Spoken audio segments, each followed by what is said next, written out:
Very warm welcome to all the aspirant of library and information science. सभी विद्यार्थियों का स्वागत है जो भी लाइब्रेरी साइंस से BLS CLS MLS कर रहे हैं, कर चुके हैं, या आप में से कई सारे ऐसे स्टूडेंट हैं जो कॉम्पिटिटिव एग्जाम की तैयारी कर रहे हैं। तो स्टूडेंट, आप सभी से रिक्वेस्ट है, अगर आप चैनल पर नए हैं तो चैनल को सब्सक्राइब कर लें, वीडियो को लाइक कर दें और अपने दोस्तों में भी शेयर कर दें ताकि उन तक भी लेक्चर का जो नोटिफिकेशन है वो पहुँच सके। तो स्टूडेंट, इस वीडियो में हम कवर करने वाले हैं MLIE 106। ये ब्लॉक जो है सेकंड चल रहा है और ये 7th यूनिट है। 7th और 8th यूनिट इस वीडियो में हम कंप्लीट करा देंगे। इससे पहले हमने और भी वीडियोस डाल दिए हैं इससे रिलेटेड, तो अगर आपने वाले लेक्चर्स नहीं देखे हैं तो प्लीज़ करके वाले लेक्चर भी देख लें।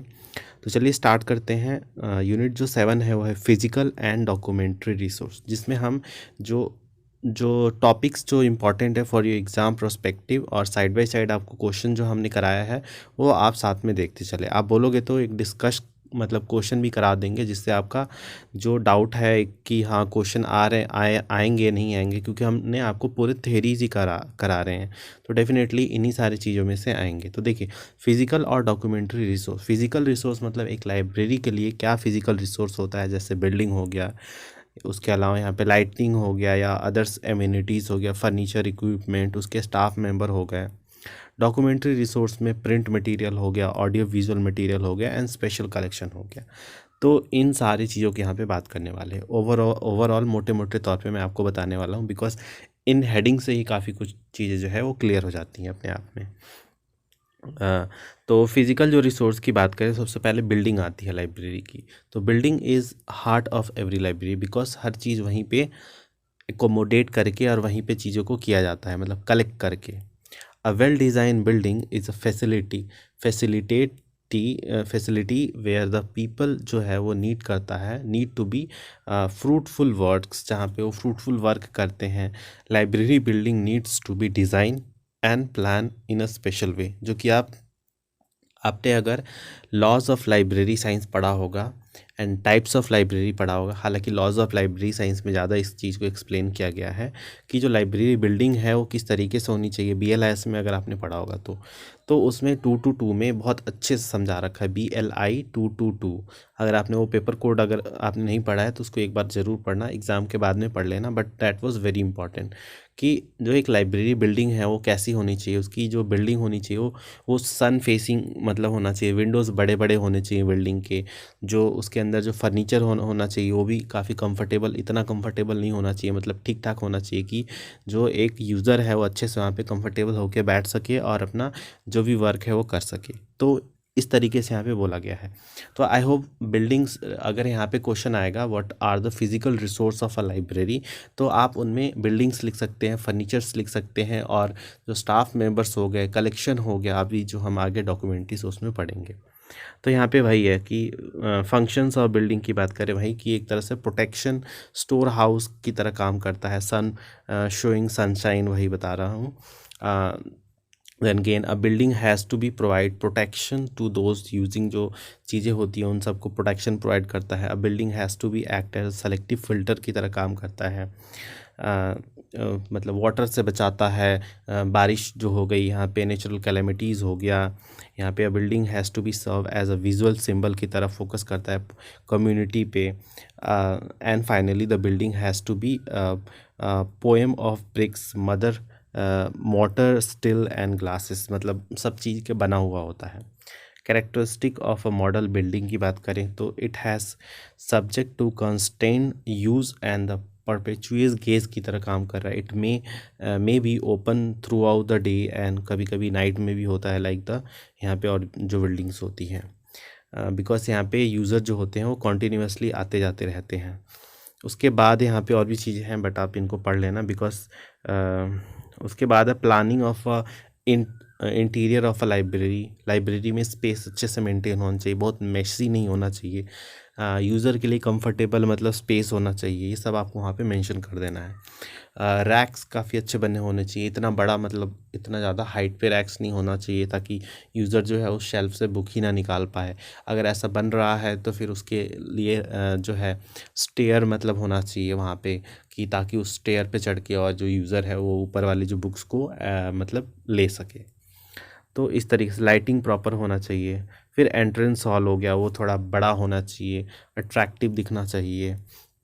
और फिर उसके बाद ब्राउजिंग हॉल हो गया, कॉन्फ्रेंस कम एग्जीबिशन हॉल हो गया, चिल्ड्रंस लाइब्रेरी। तो इन सब को एक बार आप पढ़ लेना, बिकॉज डैट वाज ऑल मतलब कि लाइब्रेरी बिल्डिंग से रिलेटेड है।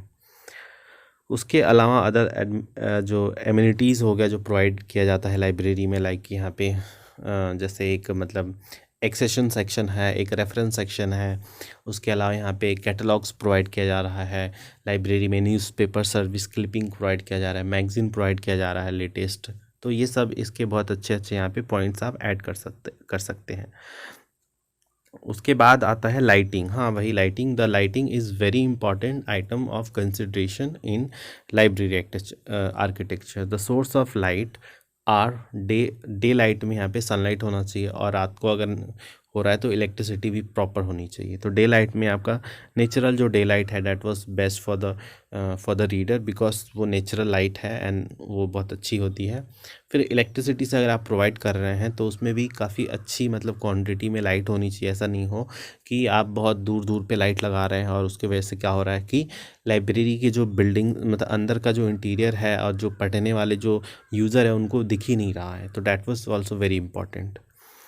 तो उसके अलावा आई होप आपको समझ में आ रहा होगा। प्लीज़ करके कमेंट में ज़रूर बताएं कि आपको अच्छा मतलब समझ में आ रहा है, बिकॉज पूरा वर्ड टू वर्ड पढ़ूंगा तो फिर वही होगा जो मैं अभी आपको अच्छे मतलब सिंपल लैंग्वेज में समझा रहा हूँ। फिर आता है automation and provision of electricity connection. उसके यहाँ पे provision and for computer terminals, electric connection for जो प्रिंटर्स होते हैं, एंड द इंटरनेट जो फैसिलिटी प्रोवाइड किया जैसे have also to be taught of liberate plugs point need to be provided. तो अलग अलग प्लग्स पॉइंट यहाँ पे इस सारी चीज़ें यहाँ पे मेंशन है, दैट्स नॉट वेरी इंपॉर्टेंट। फिर आता है इंटीरियर डेकोरेशन की बात करें तो इसके अंदर यहाँ पे प्रॉपर डेकोरेशन होना चाहिए of the interior has to be in taken like core of the ceiling and side wall जो है यहाँ पे फर्स्ट आइटम इन इंटीरियर जो डेकोरेशन होता है would be decided as to what colour should be. यहाँ पे हाँ, कलर्स जो होते हैं वो भी बहुत मैटर करते हैं। ज़्यादा यहाँ पे मतलब आँखों को चुभने वाले कलर्स नहीं उसमें लगे होने चाहिए, लाइक जैसे रेड हो गया, या फिर यहाँ पे जैसे डार्क कलर्स हो गए वो नहीं होने चाहिए। लाइट्स कलर होने चाहिए, कोई सी भी कलर आप यूज़ कर रहे हो तो, ताकि वहाँ पे मतलब एक अच्छा सा एनवायरनमेंट बना रहे। अगर ग्रीनिश थोड़ा ग्रीनिश होता है तो बेटर होता है, ग्रीनिश में भी लाइट वाला, नॉट द डार्क वन। उसके बाद जो वॉल्स पे कुछ पेंटिंग्स बना सकते हैं तो that was also very important. अगर वहाँ पे छोटे छोटे आप वहाँ पे शेल्फ बना रहे हो तो वो भी डेकोरेशन का पार्ट होता है इंटीरियर का। से जो सीलिंग्स होती हैं उन पे भी आप चाहो तो कुछ मतलब डिज़ाइंस वगैरह बना सकते हैं। नॉट मतलब हाँ, वो तो है कि वो बच्चों वाले पे ज़्यादा शूट करता है जो चिल्ड्रंस लाइब्रेरी होती है, बट बड़े वालों के लिए तो डैट वाज नॉट वेरी कि मतलब नेसेसरी नहीं है उतना। फिर उसके बाद आता है ये सब आप एक बार प्लीज़ करके पढ़ लेना, ये सब उसी के मतलब वाटर कलर हो गया, ये सब उसी की बात की गई है। फर्नीचर्स एंड इक्विपमेंट की बात करते हैं। A modern library needs specially design जो आइटम्स होते हैं like furniture and equipment in order to be able to serve the user efficiently, like यहाँ पे प्रॉपरली जो काउंटर होता है, सर्कुलेशन डेस्क होता है, कैटलॉगिंग कैबिनेट्स जो कि मैंने ऊपर आपको ऑलरेडी बता दिया था, डिक्शनरी एंड जो एटलस स्टैंडर्ड जो स्टैंड्स होते हैं वो भी वहाँ पे प्रॉपर होने चाहिए। यहाँ उसके अलावा करंट जो पीरियोडिकल होता है वो डिस्प्ले होना चाहिए, न्यूज़ जो अवेयर होता है डिस्प्ले स्टैंड वो भी होना चाहिए। तो हर चीज़ जो है लाइब्रेरी में, जो अगर आप किसी लाइब्रेरी में बड़े से लाइब्रेरी में गए होंगे तो वहाँ पे जो फैसिलिटी होती है डैट वाज वेरी इंपॉर्टेंट, अगर उसमें आपकी लाइब्रेरी में इनकॉर्पोरेट है तो। जैसे कि यहाँ पे न्यूज़पेपर पढ़ने के लिए एक स्टैंड बना होता है जिस पे न्यूज़पेपर हर अलग अलग न्यूज़पेपर जो होते हैं वहाँ पे मतलब लगाए जाते हैं, और यूज़र वहीं से मतलब पढ़ के सारे जितने भी न्यूज़पेपर पढ़ना चाहते हैं वो पढ़ सकता है।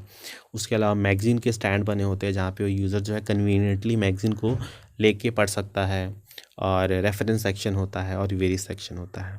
तो यहाँ पे उसी की बात की गई है और इसको एक बार पढ़ लेना। अदर एमिनिटीज़ की बात करें तो सैनिटरी ब्लॉक की बात करें, पार्किंग होना चाहिए, जो गार्डन्स होने चाहिए, सिक्योरिटी इश्यूज़ मतलब सिक्योरिटी होनी चाहिए। सैनिटरी ब्लॉक्स की बात करें तो यहाँ पे प्रॉपर जो है यहाँ पे सैनिटरी ब्लॉक होना चाहिए, वन ऑफ द नेसेसरी यहाँ पे मॉडर्न ऑफिस है। मतलब एक लाइब्रेरी की बात करें तो the only care that needs to be taken in this matter is that it would be advise to push them out a little away from the जो वर्क प्लेस होता है उससे थोड़ा हटके होना चाहिए, ताकि मतलब जो है और प्रॉपर वहाँ उसका जो सफाई होती रहनी चाहिए, ताकि जो रीडर्स आए उनको कोई मतलब ऐसा स्मेल का कोई इशू वहाँ पे ना आए। फिर पार्किंग फैसिलिटी होनी चाहिए, गार्डन्स होने चाहिए ताकि थोड़ा अट्रैक्टिव दिखे, सब चीज़ मतलब अच्छे से दिखे। फिर यहाँ पे एयर पॉल्यूशन वगैरह थोड़ा ऑब्जर्व कर लेता है, दैट वाज प्लांट्स लगा दिया मतलब आजू बाजू में, वो बहुत अच्छा होता है। सिक्योरिटी इशू वही बता दिया मैंने आपको। फिर उसके बाद देखिए क्वेश्चन किस तरीके से आएगा, हालांकि मैंने आपको और क्वेश्चन बताए हैं बट उसके अलावा जैसे discuss the provision to be made for the interior of building meant for जो पब्लिक लाइब्रेरी के लिए होता है तो उसकी बताया है। तो इंटीरियर के लिए मैंने आपको पूरा यहाँ पे प्रोविज़न बता दिया। फिर why lighting is so important for library architecture, very important question. Lighting जो होती है वो क्यों इंपॉर्टेंट होती है, मैंने आपको एक एक पॉइंट करके बताया है कि लाइटिंग की क्या मतलब ज़रूरत होती है। और लाइटिंग मतलब डे में जो है वो, और बड़े बड़े विंडोज़ होते हैं तो आपको लाइटिंग की ज़रूरत नहीं पड़ती है डे में, अगर सन फेसिंग है आपकी लाइब्रेरी तो और अच्छी बात है। तो इस सारी चीज़ों को आपको बताना है वहाँ पे, एक्सप्लेन ही बुलेट्स करके आपको यहाँ पे एक्सप्लेन करना है। फिर आता है यहाँ पे डॉक्यूमेंट्री सोर्स ऑफ जो रिसोर्स होते हैं। The public library is a institution that exists to provide information material which communicate experience and idea from one person to another. Its function is assemble, organized and printed and non-printed and makes them easily and freely available to all the peoples। तो हर किसी के लिए freely available होता है जो public library जो institution है, वो मटेरियल जो प्रोवाइड करते हैं information. all these material were asset them to educate them continuously। उनके अंदर एजुकेशन जो है वो मतलब इनबिल्ट होता रहा है कि peace with progress in all field of knowledge, उनके नॉलेज में कोई कमी ना आए, वो पेस में मेंटेन करते चले। Become better member of home and community, एक अच्छे इंसान बने एक घर के और एक कम्युनिटी के। डिस्चार्ज पॉलिटिकल एंड जो सोशल ऑब्लिगेशन होता है। Be more capable in their daily, जो ऑक्यूपेशन होता है उसमें कैपेबल बन सके। डेवलप देयर क्रिएटिव एंड जो स्पिरिचुअल जो कैपेसिटी होती है एंड मैनी अदर थिंग्स। फिर आता है यहाँ पे print material. The print material आपको पता ही है, बुक्स में आ जाता है, जितनी भी बुक्स आती हैं वो सारी इसके अंदर कवर हो जाता है। फॉर अडल्ट नॉन जो फिक्शन हो गया ऑफ ऑल सब्जेक्ट ऑफ जो जनरल और सोशल जो इंटरेस्ट होता है at different level and the provision related to the needs, simple guides and practical जो मैनुअल्स होता है, स्टैंडर्ड एंड और भी चीज़ें होती है इसके अंदर। उसके बाद यहाँ पे फॉर चिल्ड्रन के लिए अलग अलग चीज़ें होती हैं। ये सारी जो है ये मतलब जो फॉर एडल्ट पर्सन के लिए बताया गया। मैप्स हो गया, गाइड बुक हो गया, एक लाइब्रेरी में जो लैंग्वेज कोर्स के अलग होते हैं सेक्शन, हर चीज़ के लिए अलग अलग स्पेशल कलेक्शन बने होते हैं। National and international official publication होता है, पैम्पलेट कलेक्शन होता है, बहुत सारी चीज़ें इसमें होती हैं। गाइड बुक हो गया। तो for children section for children adult book mention above which are whatever relevant जो होता है उसमें यहाँ पे बताया गया होता है। पिक्चर्स हो गया बुक में, सिंपल जो स्टोरीज़ बने होते हैं। तो आपको पता है बच्चों की जो बुकें होती हैं वो कितनी कलरफुल होती है, बिकॉज उनको अट्रैक्ट करना होता है पढ़ाई के प्रति। फिर पीरियोडिकल इंक्लूडिंग न्यूज़पेपर हो गया। पीरियोडिकल में न्यूज़पेपर हो गया यहाँ पे। Many periodical are design to be read और looked for the pleasure and the जो डिस्चार्डेड होता है if provided in public library, these are unlikely to be retained permanently in stock। Such periodicals जो होते हैं वो ऑफन कंटेन करते हैं वेल रिटन आर्टिकल्स को ऑन टॉपिक्स ऑफ करंट जो इंटरेस्ट होता है। उसके बाद यहाँ पे आता है ऑडियो विजुअल मटेरियल, जो ऑडियो विजुअल मतलब जो प्रिंट से हट के होते हैं, जो नॉन प्रिंट में काउंट किए जाते हैं। तो उसमें क्या आ जाता है यहाँ पे, जैसे कि सीडी हो गया, डिस्क हो गया, स्लाइड्स हो गया, टेप स्लाइड्स, प्रोग्रामर हो गया, फिल्म स्ट्रिप हो गया, फिल्म लूप हो गया, वीडियो रिकॉर्डिंग हो गया एंड मैनी अदर थिंग। तो ये सब भी इसी के पार्ट्स होते हैं, तो इसको भी आप देख सकते हैं। स्पेशल कलेक्शन की बात करें तो यहाँ पे general acquisition and discharge related discard rates may not be relevant to some parts of the section collection or to particular जो स्पेशल कलेक्शन होता है। तो यहाँ पे इन केस यहाँ पे बताया गया है इंडिजिनस जो रिसोर्स हो गया for public library has a role maintaining and promoting collection.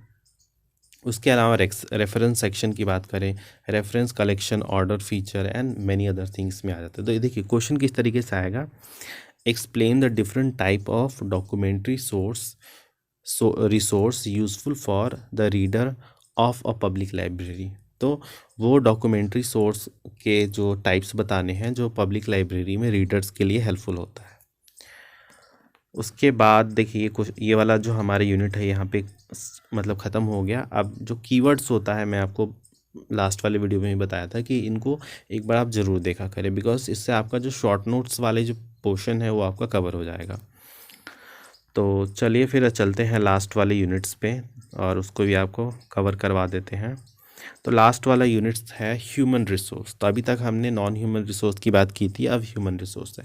Human resource में बहुत सिंपल है। ह्यूमन रिसोर्स में देखिए job description, policy and planning, human resource management कैसे होता है जिसमें सिलेक्शन हो गया, training development, job analysis, performance evaluation, और जो 2-3 चीज़ें होती है जैसे कम्युनिकेशन हो गया, डिसिप्लिन एंड कंट्रोल हो गया, तो ये भी इसके अंदर कवर हो जाता है।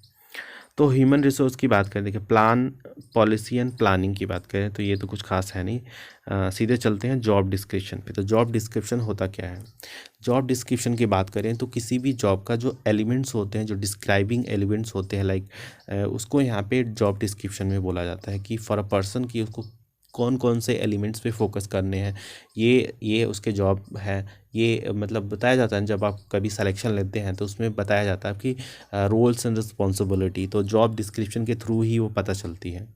For job description generally contain the following elements like job title हो गया, purpose of the job, job का पर्पस क्या है, उद्देश्य क्या है, providing justification for the creation of the job, फिर जॉब एक्टिविटीज़ एंड प्रोसीजर जो हो गया इंक्लूड इसमें आता है, description of the task performed by the जो इनकम्बेंट ऑफ द जॉब में आता है एंड मैनी अदर थिंग इसमें कवर हो जाता है। तो जॉब जो डिस्क्रिप्शन है आपको शॉर्ट नोट में देखने को मिल सकता है। उसके बाद आता है द वेरी इंपॉर्टेंट थिंग जिससे क्वेश्चन आपको डेफिनेटली एग्जाम में देखने को मिलेगा, वो है ह्यूमन रिसोर्स मैनेजमेंट। तो ह्यूमन रिसोर्स मैनेजमेंट क्या होता है कि मैनेज करना जितने भी ह्यूमन रिसोर्स है। ह्यूमन रिसोर्स में मतलब होता है, लाइब्रेरी की बात करें तो उसके अंदर जो स्टाफ है at various level, professional, para professional and administrative position पे, तो उन सब को मैनेज करना इस ह्यूमन रिसोर्स मैनेजमेंट में आता है। तो यहाँ पे देखिए management of human resource specially important in libraries because they are labour intensive. वो लेबर इंटेंसिव ऑर्गेनाइजेशन के पार्ट्स होते हैं। In most library it is estimated about 60% of the library budget is spended on the salaries. तो ज़्यादातर libraries में क्या होते हैं, जो 60% मतलब जो बजट होता है लाइब्रेरी का वो जाता है सैलरी में, यहाँ पे जो ह्यूमन रिसोर्स होते हैं उनको पे करने में। फिर स्टाफिंग लेवल की यहाँ पे बात आती है। One of the most difficult issues जो होता है डेट लाइब्रेरी एडमिनिस्ट्रेटर जो होते हैं वो काउंटर्स करते हैं, continue to face in matching the appropriate level of work to the appropriate types of employees. मतलब कि एक लेवल ऑफ वर्क जो होता है वो उस लेवल ऑफ एम्प्लॉयज़ से ही करवाना ये बहुत डिफ़िकल्ट होता है, बिकॉज हर किसी के अंदर उतनी कैपेबिलिटी और कैपेसिटी नहीं होती है कार्य करने की, तो उसको मैच करना इट्स वेरी डिफ़िकल्ट। फिर उसके बाद आता है human resource manage. The concept of scientific management was evolve in the USA. तो F.W. जो टेलर्स हैं, फादर्स ऑफ साइंटिफिक मैनेजमेंट इनको माना जाता है, believes that of the infinite जो नंबर होता है ways of doing a particular task, theoretically there is most preferred method है within a set of criteria, such criteria as examine जो maximising जो प्रोडक्टिविटी होती है, minimising cost, minimising efforts and many other things. उसके बाद आता है इसके अंदर देखिए ह्यूमन रिसोर्स मैनेजमेंट में सबसे पहले आता है यहाँ पे selection. For for the recruitment process आप सेलेक्ट करेंगे किसी को, तो सिलेक्शन में क्या आता है, selection refers to the process of actually choosing an individual, एक इंडिविजुअल को चूज़ करना who will be most likely to perform successful in a job, वो उस जॉब को मतलब परफॉर्म करने के लिए मतलब सूटेबल हो, सक्सेसफुल हो, एंड मतलब वही सेलेक्ट करें उसको। The fundamental goal of selection is to achieve a good match between the qualification of the जो एप्लीकेंट्स होते हैं and the requirement of the position. मतलब कि यहाँ पे सिलेक्शन का मेन उद्देश्य यही होता है कि उस जिस पोजीशन के लिए आपको रिक्वायरमेंट है, मतलब जिसके लिए आप हायर कर रहे हैं, उसके लिए बेस्ट कैंडिडेट्स को मतलब उस पोजीशन को मतलब सूट करें, उसको सेलेक्ट करना। तो इसमें ही आता है। फिर आता है ट्रेनिंग एंड डेवलपमेंट। एक बार आपने पर्सन को हायर कर लिया तो उसके पर्सनल डेवलपमेंट या आपके ऑर्गेनाइजेशनल डेवलपमेंट के लिए अगर कुछ नई चीज़ें आपने ऐड करना है, लाइक यहाँ पे आपने डिजिटल लाइब्रेरी बढ़ती जा रही हैं, या फिर आप कुछ मतलब इनोवेटिव कराना चाहते हैं, तो उसके लिए आपको ट्रेनिंग एंड डेवलपमेंट की ज़रूरत पड़ेगी। तो the concept of training can be limited to instituting an individual in specific step that are essential for achieving a certain result, जिसको certain result achieve करने के लिए मतलब होता है। There are many levels of training, बहुत सारे level of training होते हैं। Some training is received by everyone, कुछ ट्रेनिंग होते हैं हर किसी के साथ के द्वारा रिसीव किए जाते हैं। Other parts of the training program are meant for more specific जो जॉब होते हैं एंड इंडिविजुअल।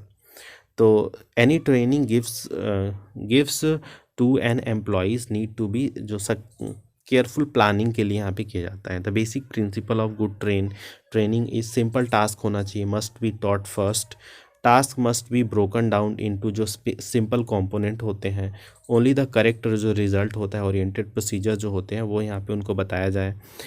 टीचिंग साइकिल जो है यहाँ पे should be short and re किया जाए प्रैक्टिसेस में। Skill should be develop through repetition, training should be motivated, वो मोटिवेटेड होने चाहिए।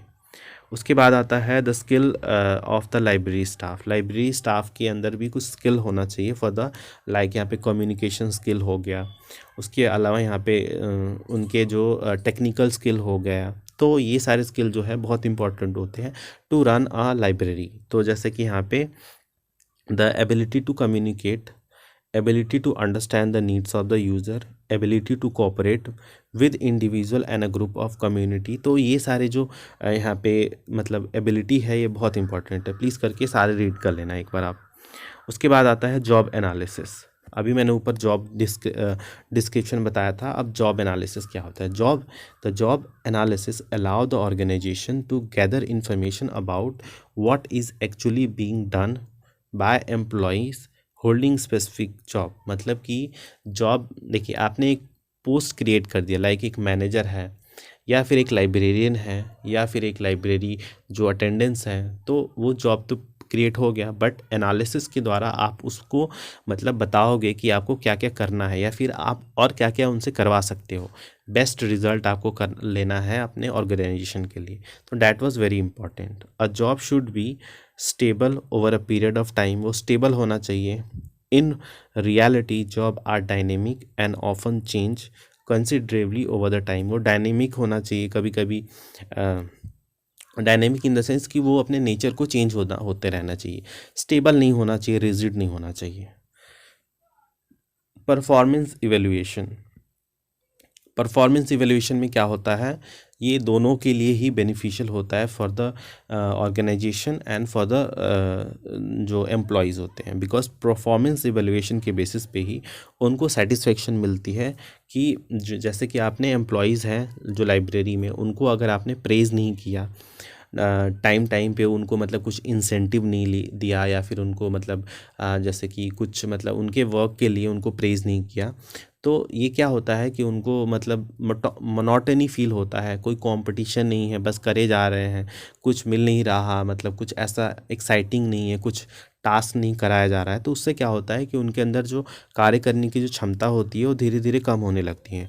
तो फॉर अ पर्सन कि आप उनसे अगर गुड अच्छा रिजल्ट चाहते हैं तो आपको उनको जॉब इवैल्यूएशन के माध्यम से आपको उनको कुछ इंसेंटिव दे के, जैसे अगर आप मतलब महीने में पूरे पूरे आते हैं तो आपको मतलब 1 स्टार मिलेगा, और ऐसे अगर आप 12 स्टार मतलब कि पूरे साल ही मतलब रेगुलर रहते हैं तो आपको at the end of the जो ईयर होता है आपको इतना जो है इंसेंटिव मिलेगा, या फिर आपके जो सैलरी में है इतना इंक्रीमेंट होगा। तो इससे क्या होगा कि ये परफॉर्मेंस उनका एनहेंस होगा, वो करेंगे, मतलब खुद से ही चीज़ों को करने का सोचेंगे। तो वही है कि that was also very important. तो आई होप आपको यहाँ तक आपको सारी चीज़ें समझ में आ गई होंगी।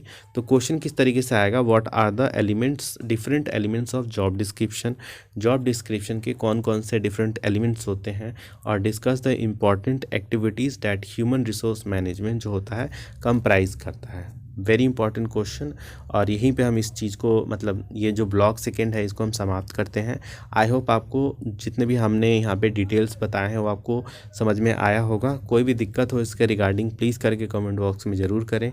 तो मिलते हैं आप सभी से नेक्स्ट लेक्चर में किसी अलग टॉपिक के साथ, तब तक के लिए धन्यवाद।